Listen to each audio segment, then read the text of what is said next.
Hello everyone, welcome to another video. In this video, we will talk about logs fundamentals for DevOps and SRE. In my last video, I spoke about the three pillars of observability, metrics, logs, and traces. And then I spoke about what are metrics, and then I showed you how you can collect metrics from an application via Prometheus, and then you can view it on Grafana. In this video, we will only focus on logs.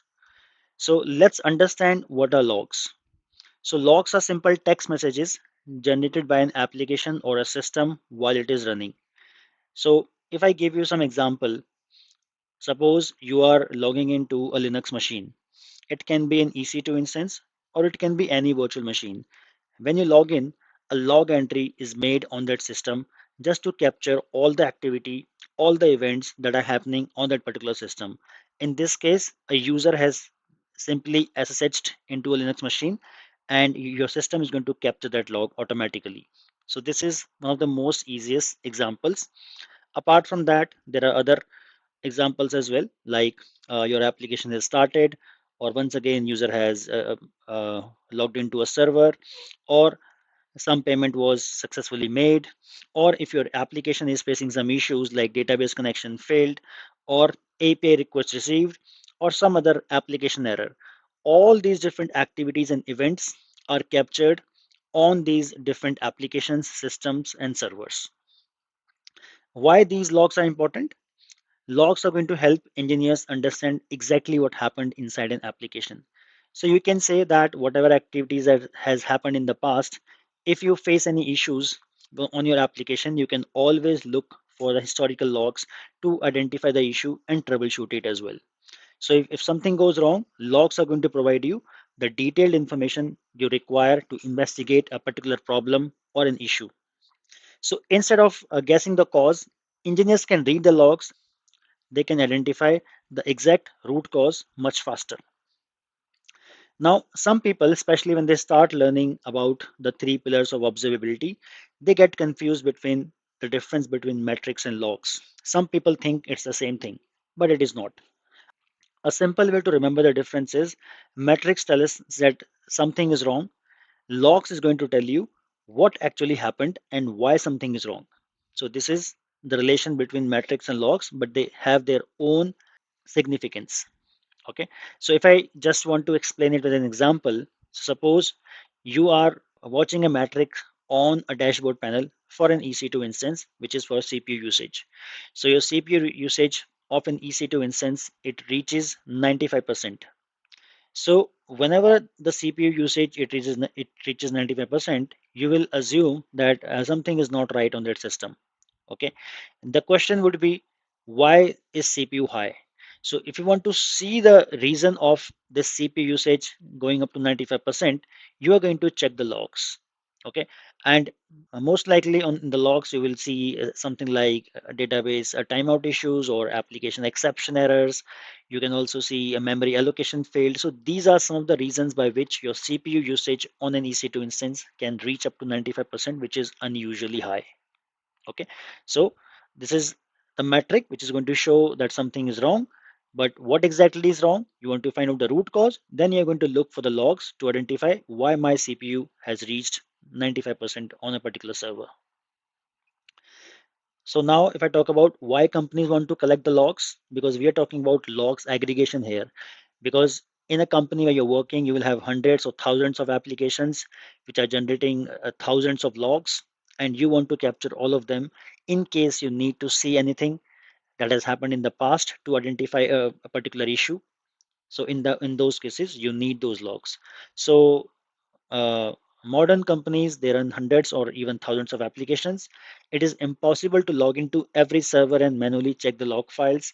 Instead, the companies, they collect all the logs in one central place. That is why we are using the concept of log aggregation. This allows engineers to search logs quickly whenever an issue occurs without having to look at different places. Okay, so now if I talk about some of the solutions that are available, I'll talk about this one solution which I've used. It's called Loki. So Loki is an open source log aggregation system developed by Grafana Labs. Its primary job is to collect store, and organize logs from applications and infrastructure. So you can think of Loki as a database for logs. Okay, so this is what we are going to see today in the demo session. Then there's one more component which is called Promtail. So Promtail is the component that is going to collect all the log files from the applications. It continuously reads new log entries and sends them to Loki. So you can say that this is going to be the component that is going to collect the logs from the application, and then it's going to send it to the backend data store, which is going to be Loki for us. So in simple words, your Promtail is going to collect the logs and Loki is going to store the logs. Then what is Grafana? We have already learned about it in the last video, but let's just revise that. So Grafana is going to connect to Loki and then allow the engineers to search, filter, and visualize logs. Okay, so we are going to use Loki as a data source for logs for Grafana this time to view the logs in Grafana. Okay, so during production incidents, Grafana becomes one of the first places where engineers is going to check for any issues. So if you're working as an SRE or a DevOps engineer and you're looking to troubleshoot an issue, so if you have this type of setup, you can just go to Grafana, you can filter out the logs that are being collected by your Loki data source, and you'll be able to investigate on a particular issue really quickly. So let's talk about today's simple architecture that we're going to follow. So our application, which is going to be an Apache web server in this case, is going to generate some logs. We are going to generate um, some logs on our own. Those logs will be collected by the Promtail component, and then those logs will be forwarded to our Loki, which is going to be our main database, which is going to be our main data store, or sometimes it's called backend data store, to store the logs that are being sent by Promtail to Loki. And then we're going to view the logs on Grafana. Okay, so simple architecture just to get started with Loki logs.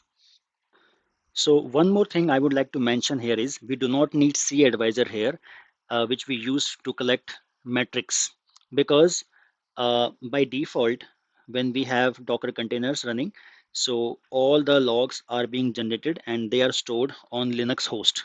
So Promtail can directly read all the log files from the Linux host and it can send it to Loki. So we do not use C advisor here because the logs are available for Promtail to read.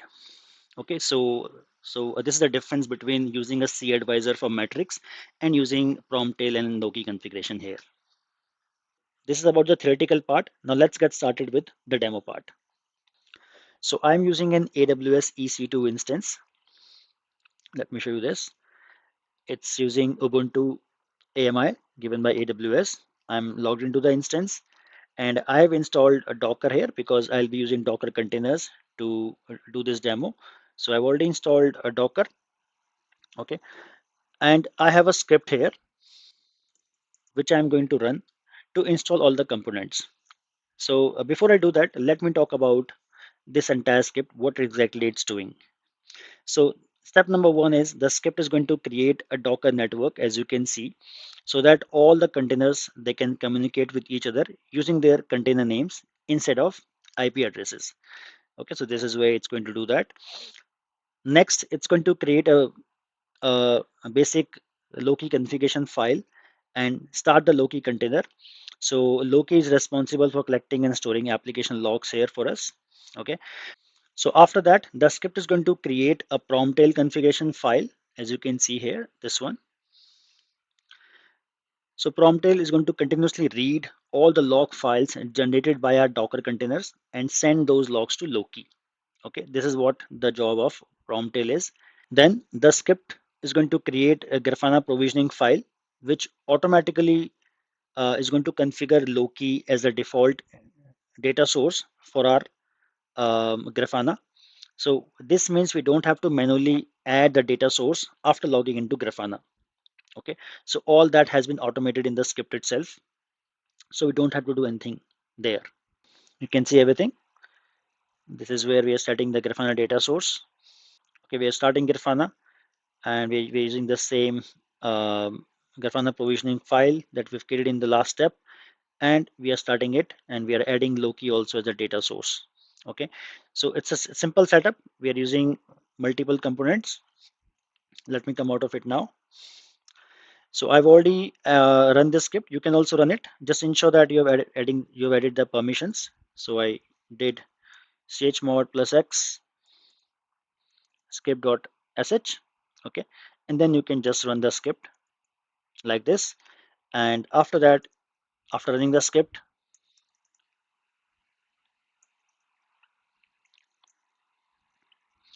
so you will see these three containers running. So we have three containers. We have our Grafana, we have our Promtail, and we have our Loki. One more container I used, which is for the application. So let me show you that also. So this is the command I ran to start my Apache web server container. So this is going to be our main container application that is going to generate the logs. So this command is going to create the container. It's going to create a simple Apache web server. I'm going to give you all the commands on a GitHub repo, so you can go through the entire steps to follow it step by step, and you can also create this entire setup on your own on your personal laptop. Okay, so after running this command, you're going to see that container, this one, this one, and to generate the logs, what I did, I ran a sample script. If you run this script, it's going to generate some test logs for you from your application. Okay, just ensure that this particular IP address is the IP address of your EC2 instance. I am using this EC2 instance in a public subnet. So this is the public IP of the EC2 instance. And now I can access my Grafana and Loki. So I'm going to access my Grafana here. So my Grafana is already running.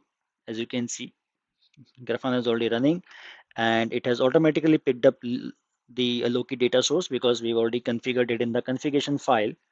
Okay, so this is going to be a default data source. Okay, so here you can run this LogQL query. So Loki uses LogQL queries and Prometheus uses PromQL queries. So this is a LogQL query. It's a simple query just to see the logs. For example, I want to see the last 5 minutes logs. So you can see the logs being generated here. So ensure that you are able to generate the logs also using that command. So I ran the command to generate some test logs. This one. So it's going to generate the logs. Just ensure that this is the right EC2 a public IP that you're using. Okay, so if I run this again, it's going to generate some more logs.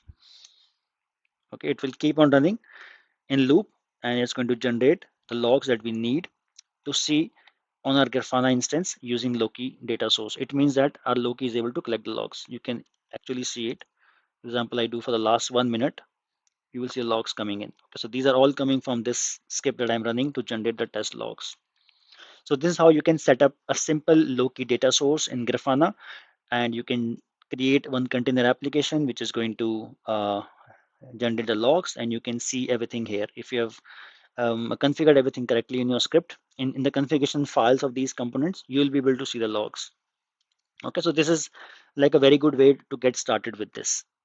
And before I go, I would like to talk about the updates to the uh, SRE 0 to Hero playlist. So you already know that I have this entire playlist that you can go through. It has over 100 videos to learn about how practical SRE things are done, or how SREs actually work in real. So all these are going to give you the insights. This is available when you opt for the YouTube membership. With level 3, you have access to all the videos here. I've added a few more videos that I want to talk about. Let me show you that. So I have added a few videos lately related to how SREs actually handle the high priority incidents. So I've taken two examples to real-time incidents that you will see. So here I've spoken about step-by-step instructions, how an SRE can handle these high priority incidents. This is going to help you a lot in your interviews when you're appearing, where you are asked about some real world HPI a troubleshooting that you've done in your current role. So this is where these are going to help you. I've also included a Zoom conversation. I've shown you everything hands-on. So I show you how we actually check for the logs, what are the different things we see, how we see the things happen on the dashboards. So all those things are covered here. Apart from that, I have also included a few more videos related to the real observability stack in a company. So how companies are able to build their observability stack from scratch. What are the things? So if someone asks you in the interview, explain your enterprise observability stack. So this is what you can talk about. So again, it's going to help you a lot in interviews. Also, I've included two more videos where I'm going deep dive into the log ingestion architectures in an enterprise and metrics enterprise architecture as well. So this is where it's going to give you all the information you need to tell the interviewer about the real experience that you have in SRE in terms of observability stack understanding, or how the logs are actually ingested from the applications, or how the metrics are being collected from the application. So all these things are covered in these videos. So it's going to help you a lot. If you opt for the YouTube membership, you're going to get access to all of these. All right, guys, that's all I wanted to talk in this video. I hope this video was useful to you. If it was, please hit the like button. Please share this with others. And I'm going to see you in the next one. Bye for now.